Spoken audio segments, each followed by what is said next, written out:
Welcome back to the deep dive. We're here to give you that essential intelligence pulled straight from the latest expert sources and research. Yeah, cutting through the noise. Exactly.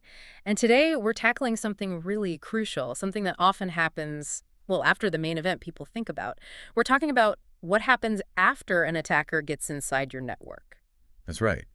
For so long, everyone's been kind of obsessed with the perimeter, the firewall, the email gateway, Stopping them at the door. stopping them at the door. But what the sources are telling us, loud and clear, is that the real fight, the critical one, often happens inside. So we're doing a deep dive today into lateral movement, LM for short. Right. This is that hidden threat. It's the stuff that happens after the breach. The attacker gets a foothold, maybe one machine, and then what? They start moving around. Reconnaissance, pivoting. This is what turns a small incident into a disaster. Okay, so let's picture this. An attacker dabs a password, maybe through phishing, or finds an old vulnerability on, say, one laptop. That's just the start then. Precisely. That's just the entry point. Lateral movement is all the steps they take next. Yeah. They use that first compromised computer or maybe a user account as a launch pad. But a jump-off point. Exactly. Yeah. To move across the network. They're looking for the good stuff. Critical servers, databases, IP. Or the domain admin credentials. Oh, yeah. Yeah. That's often the crown jewels. Getting those lets them basically own the whole network. So our mission today, using these expert sources, is to really break down how you can stop this internal spread. How do we turn lateral movement from this, invisible risk that can last for months into something you can actually control and manage? Let's make it a manageable security outcome. Okay, let's start with dwell time. Because this is where it gets genuinely scary. The sources kept bringing up the 2024 IBM cost of a data breach report. And the number that just jumped off the page, it's the average time it takes an organization to even detect a breach. How long? 204 days. 204 days. That's what, over 6 months? Over 6 months of an attacker just camping out in your network. And lateral movement is why they can stay hidden for so long. It's the engine driving that dwell time. Wow. So for half a year, they're just wandering around. Pretty much. Think about it like they're a very quiet, very patient consultant, learning your network, finding secrets, mapping out weaknesses. They use that time to explore, get more privileges, and carefully package up the data they want to steal or hold for ransom. And the result isn't just one compromised machine anymore. No. The big danger of that long delay is that they often manage to compromise multiple systems, sometimes simultaneously, before anyone even notices. It just multiplies the damage. But hang on, if we know this dwell time is so huge, 204 days, why aren't the standard security tools screaming about it? Well, that gets into how they move, which we'll cover. They move slowly, often using legitimate tools. But there's another layer here, especially for, say, managed service providers, for MSPs. Ah, right. Managing multiple clients. Yes. If you're an MSP and you haven't been super strict about isolating client networks, identities, maybe shared admin accounts, then one breach in one client system. Becomes a gateway to others. It becomes a potential gateway to your entire client base. The risk isn't just high, it's amplified across everyone you manage. Failure to contain it quickly. That's what escalates things from a cleanup job to potentially a business-ending crisis. Okay, so let's get into the attacker's playbook. They're inside. What are they actually doing to move around? Right, so that initial phish or exploit, that just gets them in the door. The real heavy lifting is moving inside the environment. And they do this by abusing trust. They exploit features designed to keep the business running. Not necessarily breaking code, but using existing systems against themselves. Like what? Okay, first up, credential harvesting. Once they're on that first machine, they look for stored authentication stuff. Cache passwords, Kerberos tickets, NTLM hashes. Things just sitting there. Things just sitting there on the machine or in memory. So they don't even need to crack anything. Just grab the keys left lying around. But techniques like pass the hash, people have known about these for ages. Why are systems still vulnerable? It often comes down to, legacy systems that are hard to change, maybe some configuration mistakes, or just the difficulty of managing really complex environments. Yeah. But okay, once they have those stolen credentials, Then what? then they use remote execution. They leverage tools that your own IT admins use every single day. Things like RDP Remote Desktop, Yeah. SMB for file shares, and scripting tools like PowerShell or WMI, Windows Management Instrumentation. Right, so an attacker uses, say, WMI to run a command on another server. Yeah. And because WMI is a legitimate Windows tool. Your standard endpoint protection might just ignore it. It looks like normal admin activity. They're literally hiding in plain sight. Sneaky. Very. And often this leads towards privilege escalation. They find ways to exploit internal weaknesses, maybe an overly permissive service account, to get more power. The goal is often getting domain admin rights. The keys to the kingdom. Exactly. Full control. And once they have that level of access, That's when they go for the data. that's typically when they start data staging. They gather up all the sensitive information they found, maybe compress it, get it ready to sneak out of the network, all before the alarm bells ring. And the reason this works so well, as you said, is they're using legitimate tools, legitimate permissions, your basic antivirus, your EPP. Right, your endpoint protection platform, it's mainly looking for bad files, known malware. Lateral movement often doesn't involve dropping new malicious files. It's about misusing processes that are already allowed. Which perfectly sets up the next problem, the detection gap. We have all these tools, firewalls, AV, maybe even SIEM systems. Why are they missing this internal movement? The fundamental issue is fragmented visibility. Lateral movement doesn't happen where your firewall can see it easily. It happens in the internal network traffic, what we call east-west traffic. So traffic between servers inside the network, not traffic going in or out.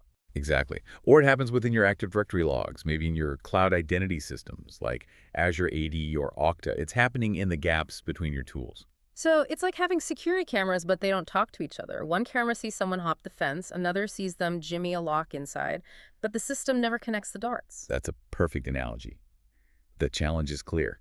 Your traditional siloed tools often can't connect the dots. They can't easily link, say, a weird login alert from your identity system Okay. with an unusual PowerShell command seen by your EDR on an endpoint, Right.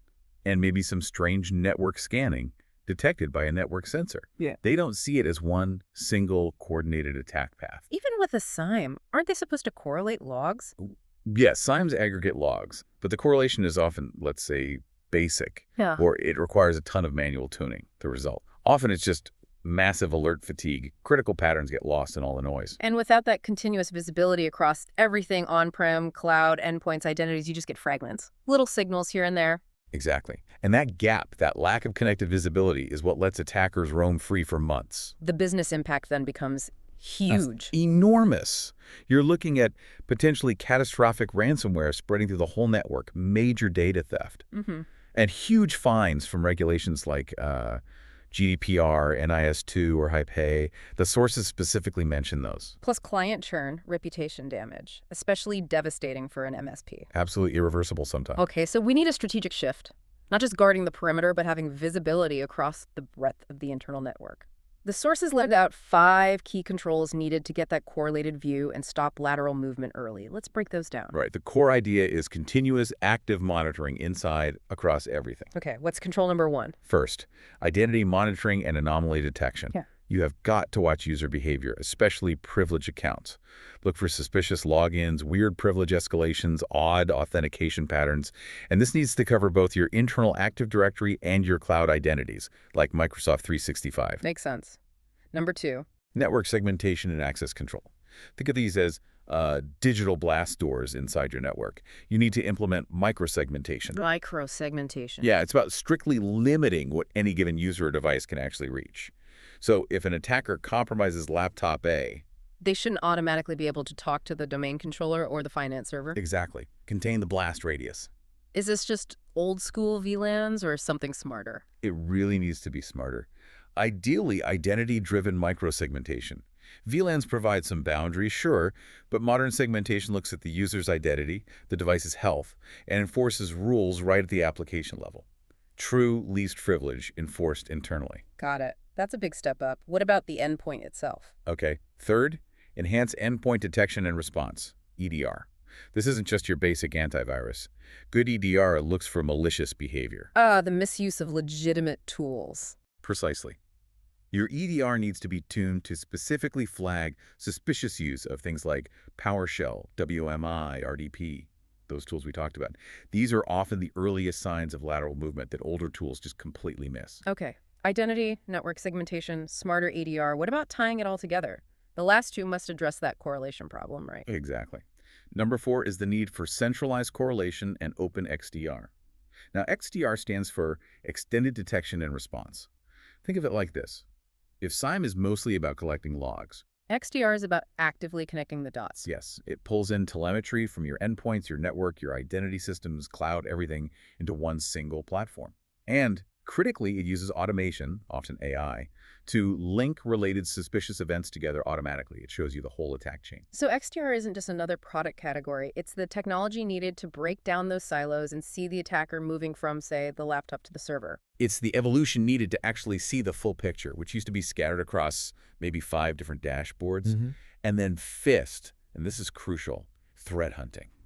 Human analysts looking for trouble. Yep, proactive analysis. Skilled security analysts actively searching through the data for those really subtle, low and slow signs of lateral movement that maybe haven't triggered a high-confidence automated alert yet, but still look fishy. Okay, those 5 controls make sense.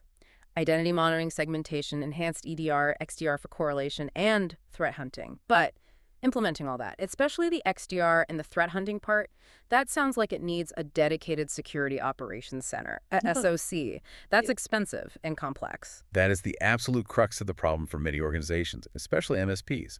The staffing, the cost, the complexity.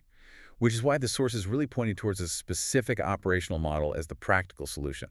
The managed open XDR approach. Managed OpenXDR. Let's unpack the model, not focusing on any specific vendor, but the approach itself. How does this managed model tackle the cost and complexity while delivering those 5 controls? It's really about integrating the technology with the human expertise.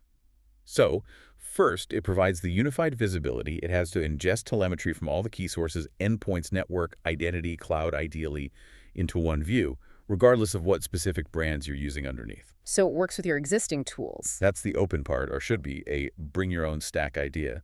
It layers on top, providing automated correlation using AI to instantly connect those suspicious behaviors, even if they're happening across different client environments for an MSP. Okay, so technology handles the scale and speed. What about the expertise? That's the managed part. It includes managed expertise. You get access to those SOC analysts, the threat hunters, maybe even fractional security director guidance, without the massive overhead of hiring them yourself. That lowers the barrier significantly. Hugely. And it must have integration capabilities, working with what MSPs already have, avoiding that rip and replace headache. And for MSPs specifically? It absolutely has to be multi-tenant by design, built from the ground up to handle multiple client environments securely and efficiently from a single platform. Did the sources give any examples of this in action? Yes, there was a really compelling one. An MSP, using this kind of managed, correlated approach, detected some credential reuse Okay. and internal network scanning activity that was happening almost at the same time across 3 different client networks. Wow, separate clients. Separate clients. The platform automatically correlated these seemingly isolated events in real time, flagged it as a coordinated attack. This allowed the MSP to jump in, isolate the compromised accounts immediately. And stop the attacker from moving further or stealing data. Exactly. Stop the internal pivot before exfiltration could happen. That's the difference. That really drives home the value. It collapses that detection time from potentially months down to minutes. Simplifies operations for the MSP, gives clients real confidence. It's more than just security. It's demonstrable value. It turns lateral movement from this shadowy fear into something you can actually measure, manage, and report on. Builds trust. Oh, okay, fantastic. Let's wrap up this deep dive with a quick checklist for you, the listener, based on what the experts are telling us. What are the key actions? All right, number 1, you absolutely must find a way to correlate telemetry across your layers. Endpoints, networks, identities, get them talking to each other. Yeah. Monitor privileged accounts continuously. Be ruthless about watching what high-level accounts are doing. Great. Implement microsegmentation. Seriously limit that internal east-west movement. Make it hard for them to jump from system to system. And 4. Automate the detection of those internal traffic anomalies, especially focus on spotting legitimate tools like PowerShell or WMI being used maliciously. Got it. The big takeaway here, really distilled from all the sources, seems to be that lateral movement just loves blind spots. It thrives in the dark corners created by siloed tools. Simple as that. But when you pull everything together, When every layer, every sensor, reports into one unified, correlated view, attackers run out of places to hide. That complete visibility lets you or your MSP actually see, stop, and report on every stage of an attack. That's how you build real trust and deliver maximum value. Which leads us to our final thought, a provocative question for you to consider. If your security strategy right now is mostly about bolting the front door, using tools that don't talk to each other, what gaps, what vulnerabilities still exist inside on those internal pathways? Yeah, are you just seeing symptoms with your endpoint tools like a single alert here or there? Or are you actually seeing the full correlated attack path as it moves through your environment? Think about that visibility gap. Something to definitely mull over. Until next time, keep digging.